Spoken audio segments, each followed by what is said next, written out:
오늘은 5월 셋째 주일 교사 주일입니다. 5월은 가정의 달인데 왜 교사 주일이 있는가? 혹시 의아하신 분이 있을지 모르겠습니다. 교회라고 하는 공동체는 가정보다 조금 큰 단위의 하나님께서 직접 제정하신 공동체입니다. 가정에 부모를 통하여 자녀들에게 교육하는 일이 필요한 것처럼 교회 공동체에도 하나님의 말씀으로 교육을 해야 하는 사명이 있기 때문에 마치 이 교회 공동체는 가정과 같다 하여서 이 가정의 달을 맞이해서 교사 주일을 지키면서 우리가 하나님의 말씀도 묵상해보고 그 말씀을 가르치는 자에 대해서도 한번 생각해보고 또 말씀을 받는 우리들은 어떠해야 될지도 생각해보는 그런 기회를 갖게 되는 것입니다. 일반 교육에 있어서 교육의 3요소라고 하면 가르치는 자, 배우는 자, 그리고 교육의 내용이죠. 교재. 이렇게 세 가지를 가리켜서 교육의 3요소라 말을 합니다. 요즘은 4요소라고 해서 한 가지를 더 추가하기도 합니다. 교육 환경인데요.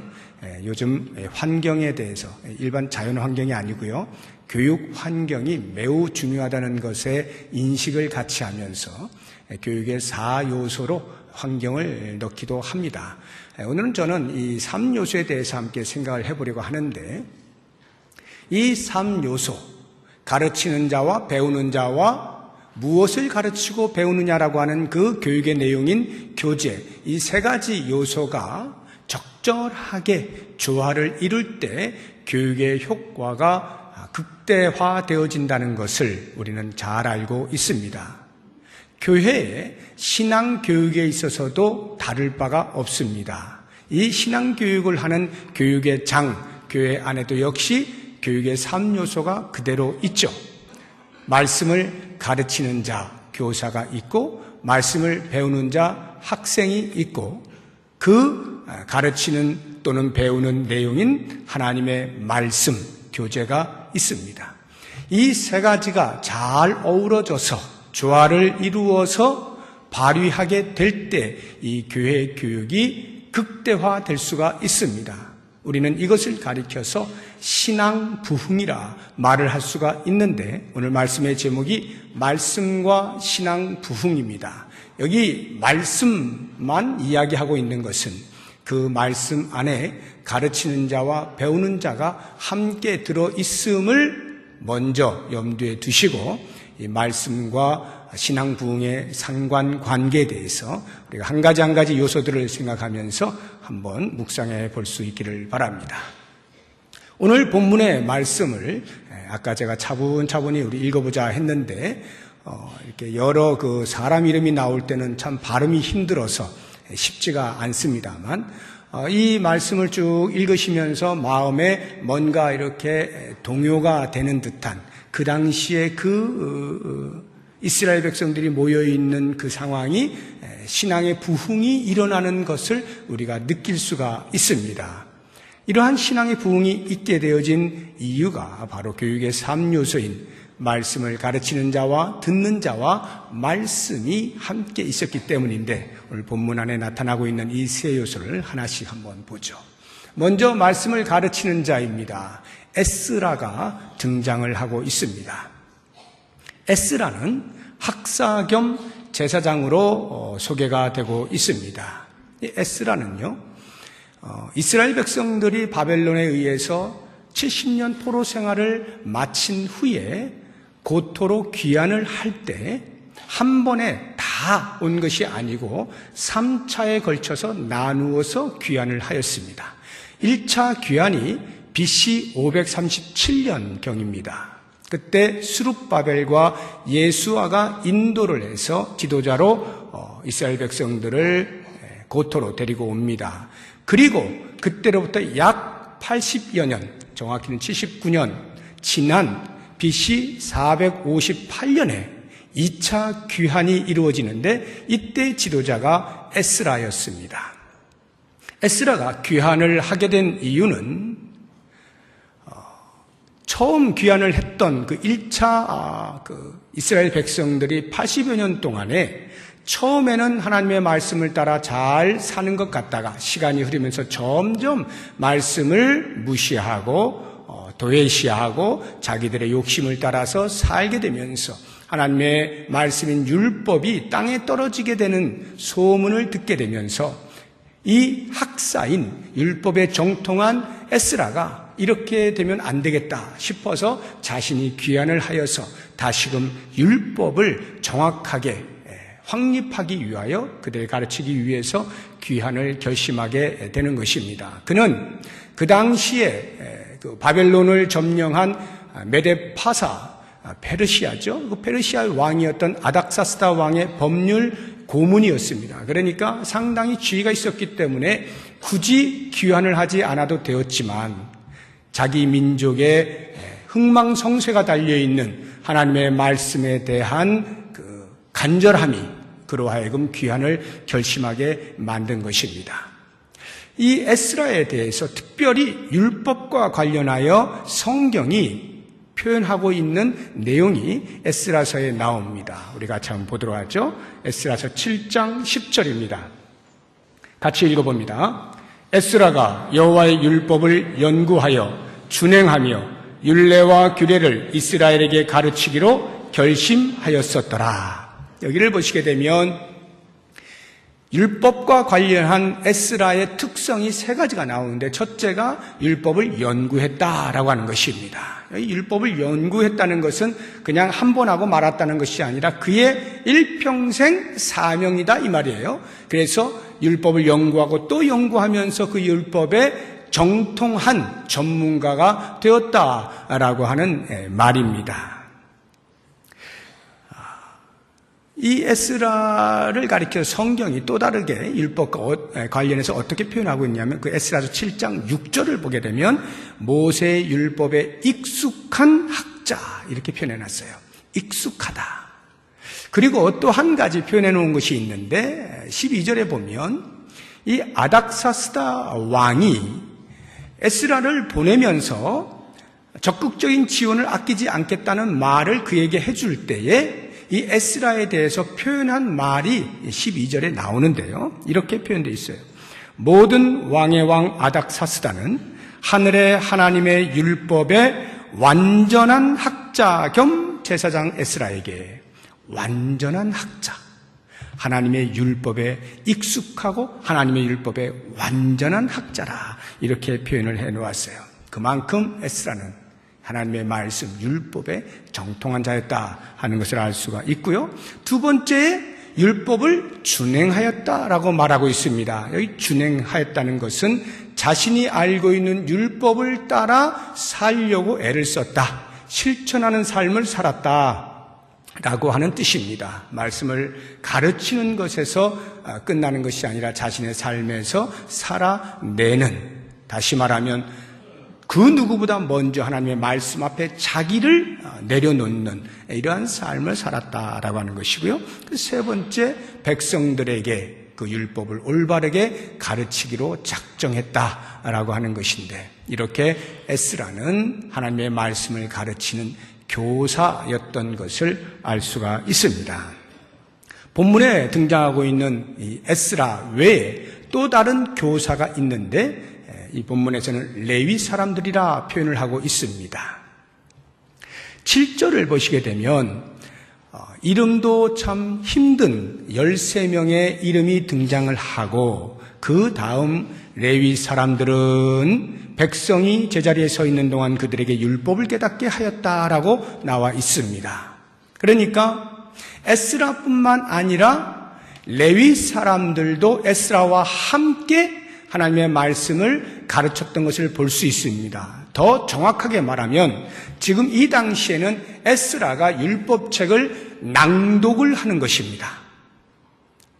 두루마리에 써있는 그 율법책을 펼쳐서 낭독을 하고 있는데 이 구약 성경이 히브리어로 되어 있잖아요.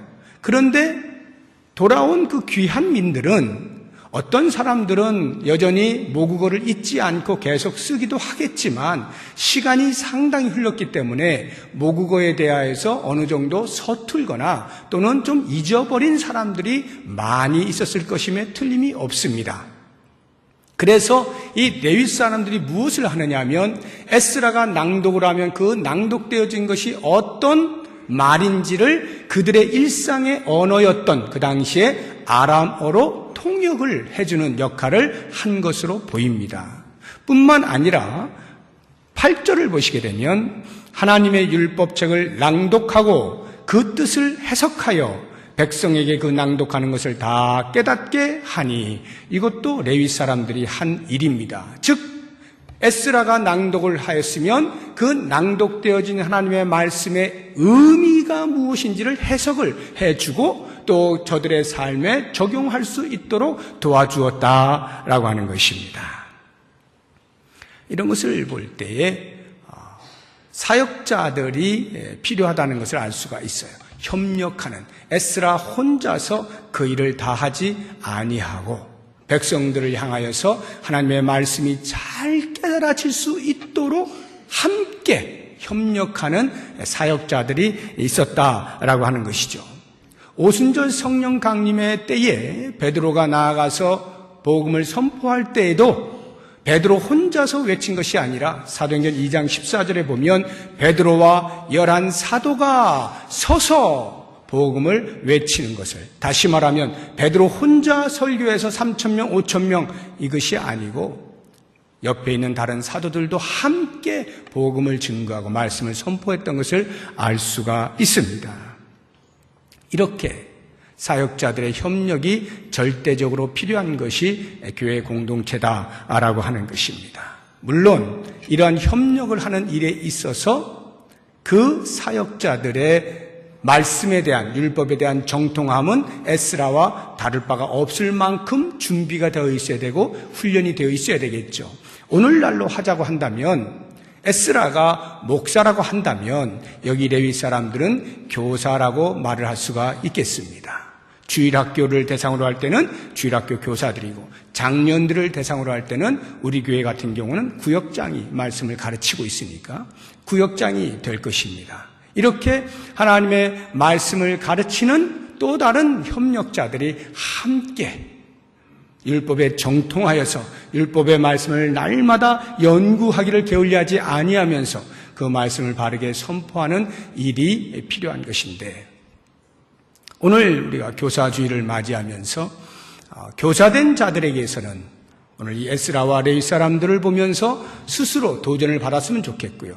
하나님의 말씀에 대하여 게으르지 아니하고 어찌하든지 계속적으로 연구하여서 그 뜻을 밝히 드러내어 성도들에게 또는 학생들에게 알려줄 사명이 있다는 것을 알고 그 사명감이 고취될 수 있는 기회가 되기를 바라고, 우리 성도들께서는 이러한 말씀을 가르치는 자들의 존귀함을 알고 하나님의 말씀을 가르치는 자이기 때문에 말씀을 존귀하게 여기는 마음만큼이나 말씀을 가르치는 자에게 그러한 태도를 가지고 그들을 격려하고 세워준다면 이 공동체에서 말씀을 가르치는 자의 빛남을 통하여서 교회 신앙 부흥이 일어날 수 있다는 것을 꼭 기억하시고, 이제 여러분들 밖에 나가시면 이렇게 보시고 교사처럼 생긴 분들 찾으셔서 등 한번 두드려 주시고 손 한번 꼭 잡으시고 격려들을 많이 해주시면 좋을 것 같아요.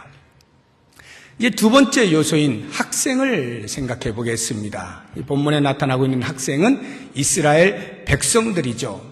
이 이스라엘 백성들이 하나님의 말씀이 선포될 때, 낭독되어지고 해석되어지고 적용되어질 때 과연 어떠했는가라고 하는 것을 오늘 본문을 통해서 우리가 하나씩 하나씩 살펴보도록 하겠습니다. 1절부터 보겠습니다. 성경을 보셔야 됩니다.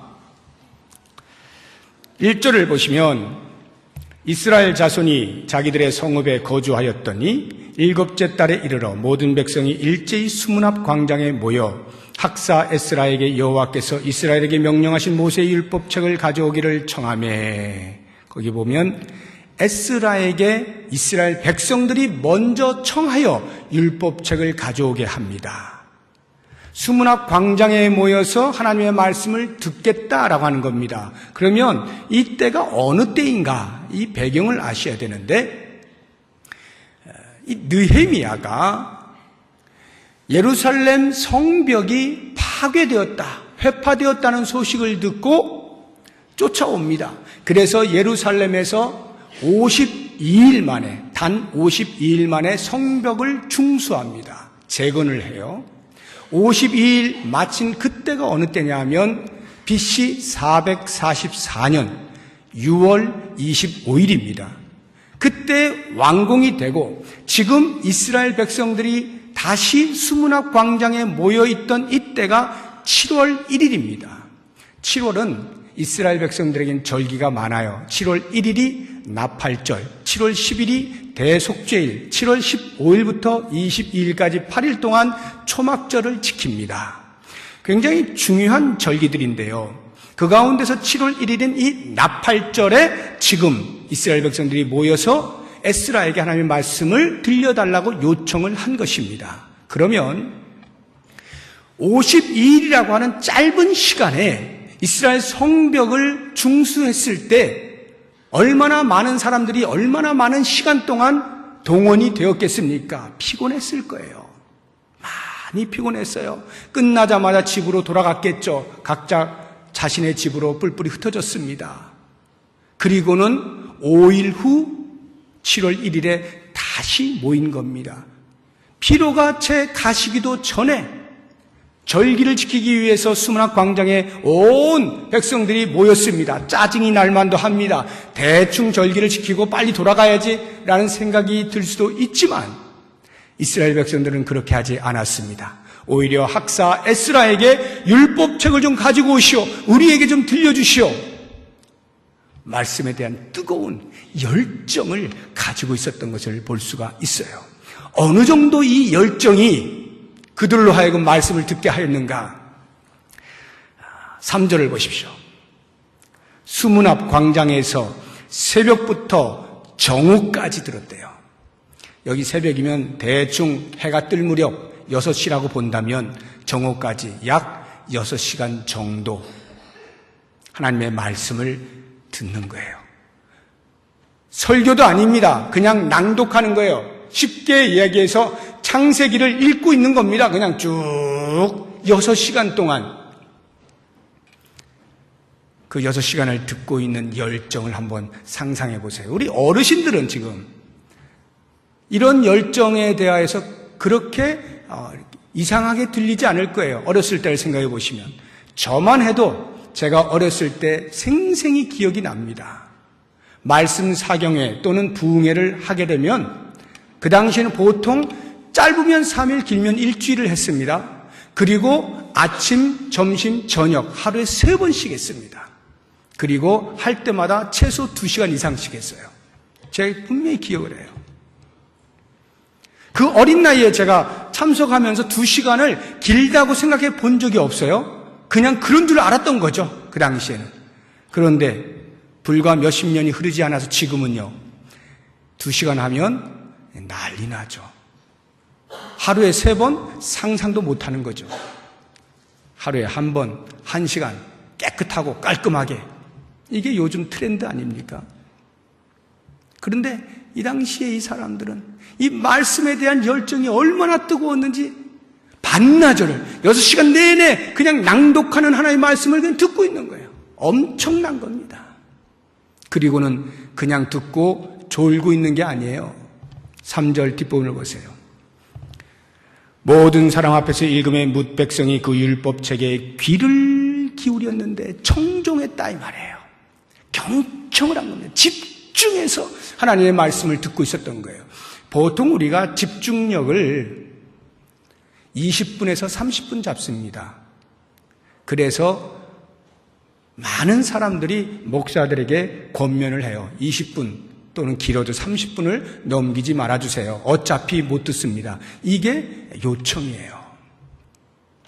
그런데 이들이 지금 6시간을 듣고 있는 거예요. 집중해서 6시간을 들어요. 얼마만큼 하나님의 말씀에 대한 간절함과 열정이 있었는가 하는 것을 우리에게 알게 해주는 대목입니다. 그리고 4절을 보세요. 흥미로운 말이 나오는데요.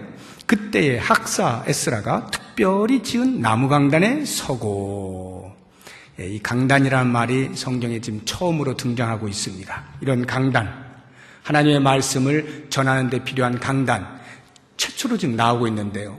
이스라엘 백성들이 에스라가 말씀을 선포하고 읽는 데 불편함이 없도록 강단을 미리 제작을 해놓았다 이 말이에요. 그리고 그 뒤를 보시면은 오른쪽에 6명, 왼쪽에 7명, 13명이 좌우에 서 있습니다. 뭘 의미하는 것일까요?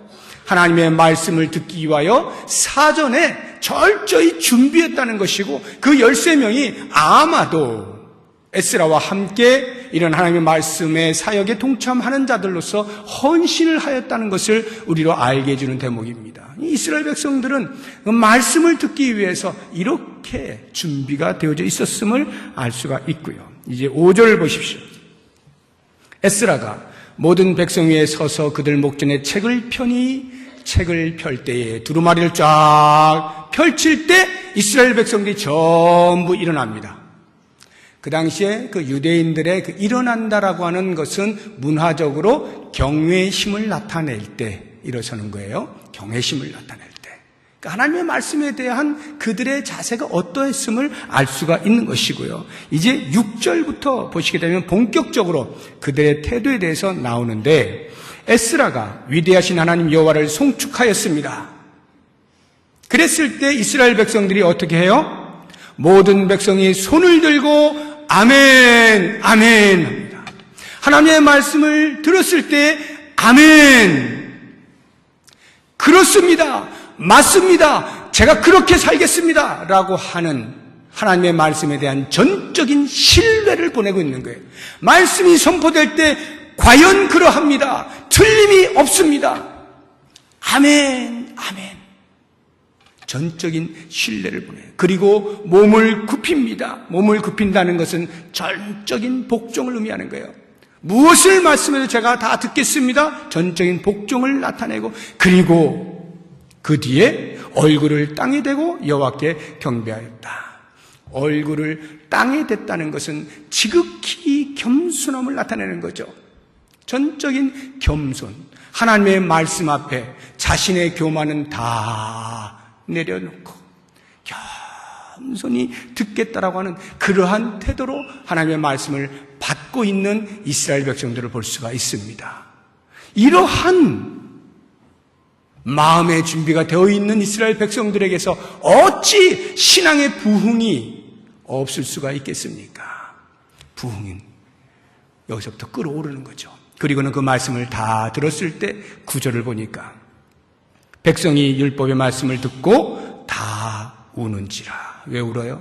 그 말씀이 가슴을 찔렀거든요. 그 말씀 앞에, 그 순수하고 거룩한 말씀 앞에 자신의 추한 모습이 발견되었거든요. 그러니까 그것이 가슴을 찢는 겁니다. 통회하는 겁니다. 자복하는 거예요. 회개하는 것입니다. 어찌할까 가슴을 치는 겁니다. 그리고는 느헤미야와 에스라와 레위 사람들이 그들에게 말해줍니다. 울지 마라, 울지 마라. 오늘은 성일이다. 거룩한 날이다. 울지 마라. 여호와를 기뻐하는 것이 너희의 힘이다. 울지 마라. 그렇게 격려하고 위로할 때 이스라엘 백성들이 눈물을 그칩니다. 그리고 집에 돌아가서 각자의 삶의 터전에서 그 말씀대로 순종하면서 먹을 것을 나누고 서로 기뻐하며 그 성의를 지냈다라고 하는 것이 12절 말씀이에요. 말씀에 그대로 순종하고 있는 이러한 모습을 보게 되는 것입니다. 이러한 이스라엘 백성들의 이 모습이 신약에서 우리에게 그대로 드러나고 있는 또한 모범 사례가 있죠. 베레아 사람들입니다. 우리 같이 한번 살펴보죠. 사도행전 17장 11절 말씀 같이 읽어봅니다. 베레아에 있는 사람들은 데살로니가에 있는 사람들보다 더 너그러워서 간절한 마음으로 말씀을 받고 이것이 그러한가 하여 날마다 성경을 상고함으로 간절한 마음으로 말씀을 받는 것입니다. 이게 말씀을 받는 자의 태도고요. 그것이 그러한가 하여 집에 가서 또 상고했다는 것은 의심스러워서 맞는지 틀리는지 이런 의미보다도 복습을 위하여 이런 뜻이에요. 잊어버리지 않기 위하여, 계속하여 기억해내기 위하여 집에 가서 또 들은 말씀에 대하여 살펴본다. 이것이 이스라엘 백성들과 베레아 사람들의 공통점이에요. 저는 이 교사주일을 맞이하면서 배우는 우리가, 저를 포함해서 하나님 말씀 앞에 저도 배우는 자고 모두가 우리가 배우는 자인데 과연 이러한 마음가짐으로 말씀을 받아들이고 있는가 한번 돌아볼 필요가 있습니다. 우리에게 신앙의 부흥을 꿈꾼다라고 한다면 그 신앙의 부흥은 다른 데서 있지 아니하고 내 심령이 하나님의 말씀을 사모하고 사랑하고 가까이하고 어쩌든지 그 말씀대로 살고자 하는 붙잡는 애절한 마음이 있을 때 거기에서 신앙의 부흥이 일어나게 된다는 것을 꼭 기억하시기 바랍니다. 이제 마지막 요소인 세 번째 성경에 대해서 우리가 한번 생각해 보겠습니다. 이 교회 공동체의 신앙의 부흥이 일어날 또 하나의 요소인 하나님의 말씀. 아니 어쩌면 이것은 그 어떤 것과도 비교할 수 없는 가장 중요한 것이라 할 수 있어요. 가르치는 자가 뭘 가르치고 배우는 자가 뭘 배우느냐. 만약에 하나님의 말씀이 아닌 세상의 훌륭한 윤리 강연을 여러분들이 듣거나 제가 말한다면 참 말 잘한다 라고 하는 감동은 받을 수 있고 그래 나도 좀 저렇게 살았으면 좋겠는데 정말로 이 땅에는 하나님의 말씀이 아니어도 사람의 마음에 심금을 울릴 만한 그러한 내용들이 많이 있고 많이 강연되고 있어요. 그런데요, 그것들은요, 감동은 주어도 이 속사람, 우리의 영혼을 바꾸어내지 못합니다. 우리의 이 영혼이라고 하는 것은 오직 하나님의 형상대로 지음받은 우리 인간들이 하나님의 뜻이 담겨있는 말씀을 들을 때 그 말씀만이 우리의 영혼을 치료할 수 있고 우리의 영혼을 무너뜨릴 수도 있고 우리의 영혼을 살릴 수도 있는 거예요. 하나님의 말씀. 과연 교회 공동체에서 그 말씀이 선포되고 있는가? 그 말씀에 대하여 들으려고 관심을 가지고 있는가? 말씀이 바르게 증거되고 있는가? 이 부분이 얼마나 중요한지 모릅니다. 이스라엘 백성들이 왜 그 피곤한 상황 속에서 에스라에게 율법책을 가져다가 읽어달라고 말한 이유가 뭘 것 같아요?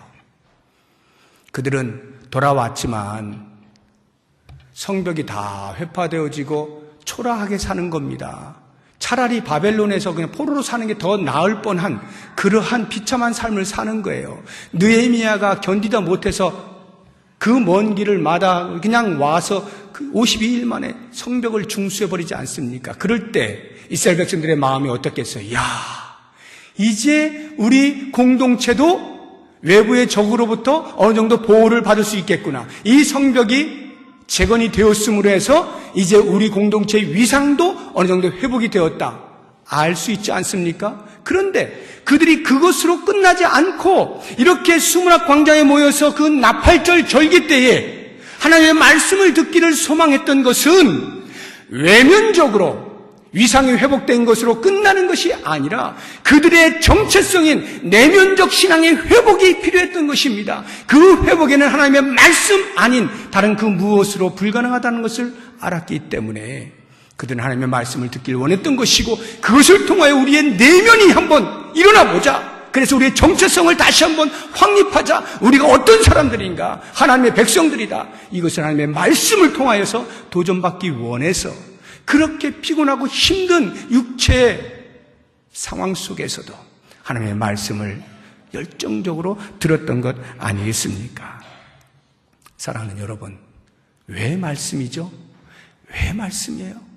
이 하나님의 말씀이 히브리서 4장 12절에 보면 살아있고 활력이 있기 때문이라고 합니다. 하나님의 말씀은 죽어있는 활자가 아니에요. 지금도 역사 가운데서 일하시고 계시는 그 하나님의 생생한 말씀이 담겨있는 살아있고 활력, 운동력이 있는 말씀이라는 거예요. 그래서 그 말씀이 공동체에 떨어질 때, 믿는 성도의 마음에 떨어질 때 그 말씀이 역사를 한다는 거 아닙니까? 사도 바울이 그것을 데살로니가 교회 성도들에게 알게 해주는 겁니다. 우리 같이 한번 보겠습니다. 데살로니가전서 2장 13절입니다. 같이 읽어봅니다. 이러므로 우리가 하나님께 끊임없이 감사함은 너희가 우리에게 들은 바 하나님의 말씀을 받을 때에 사람의 말로 받지 아니하고 하나님의 말씀으로 받음이니 진실로 그러하도다. 이 말씀이 또한 너희 믿는 자 가운데서 역사하느니라. 하나님의 말씀인 줄 알고 사도 바울이 전하는 말씀을 받아들일 때 그 받아들이는 믿는 자의 마음속에 하나님의 말씀이 역사해서 그 사람을 바꾸어내는 겁니다.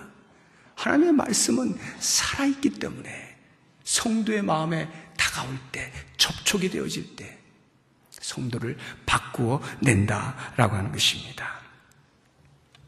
이렇듯 하나님의 말씀은 죽은 자도 살릴 수 있는 능력이 있는 것임을 하나님께서는 그 구약시대 에스겔 선지자에게 환상을 통하여 보여주시지 않습니까? 에스겔서 37장에 보면 그 마른 뼈들이 가득한 골짜기에 있는 그 환상을 보여주시잖아요. 그리고는 에스겔에게 말씀하시죠. 에스겔아, 이 마른 뼈들이 과연 살아나겠느냐? 에스겔이 주저주저합니다. 이게 살아날까요? 말라있는데요. 그러나 하나님이시면 하시지 않겠습니까? 이런 반응을 보일 때 하나님께서 에스겔에게 야, 너 가서 이 마른 뼈들에게 하나님의 말씀, 나의 말로 대언해라, 선포해라. 그러면 이 뼈들이 살아날 거야. 이렇게 말씀해 주십니다. 우리 같이 한번 보죠. 에스겔 37장 4절 5절입니다. 시작. 또 내게 이르시되 너는 이 모든 뼈에게 대언하여 이르기를 너희 마른 뼈들아 여호와의 말씀을 들을지어다. 주 여호와께서 이 뼈들에게 이같이 말씀하시기를 내가 생기를 너희에게 들어가게 하리니 너희가 살아나리라. 하나님의 말씀이 마른 뼈들에게 선포가 되었습니다. 그때에 과연 에스겔이 순종하고 그 순종한 결과가 어떠했는지 10절에서 우리에게 알려주고 있습니다. 같이 한번 보겠습니다. 에스겔 37장 10절입니다. 시작. 이에 내가 그 명령대로 대언하였더니 생기가 그들에게 들어가매 그들이 곧 살아나서 일어나 서는데 극히 큰 군대더라.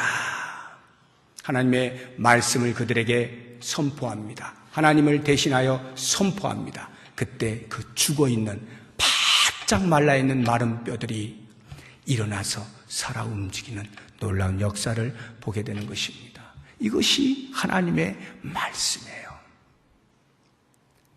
우리 이 신앙 공동체가 신앙의 부흥을 경험하기를 원한다면 이 말씀이 살아나야 되는 거죠.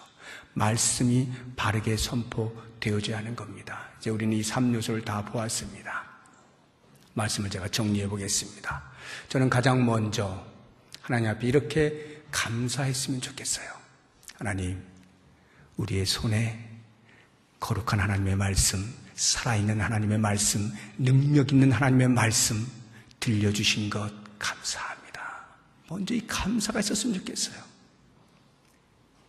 우리의 민족 가운데서도 어느 때인가는 하나님의 말씀을 붙잡고 싶어도 붙잡을 수 없었던 시절이 있지 않았습니까? 그런데 오늘날에는 우리의 바로 옆에 성경이 펼쳐져 있잖아요.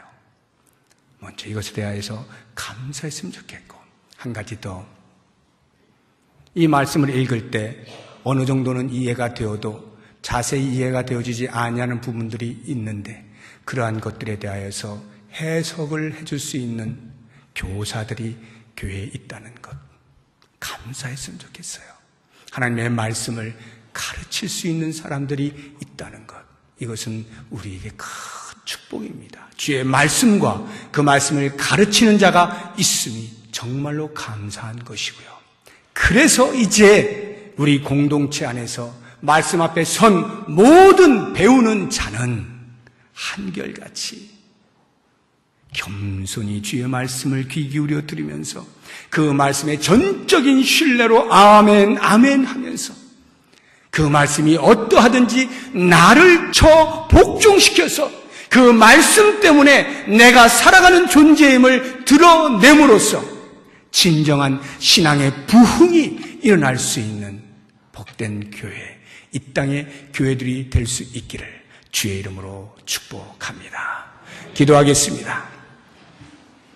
하나님,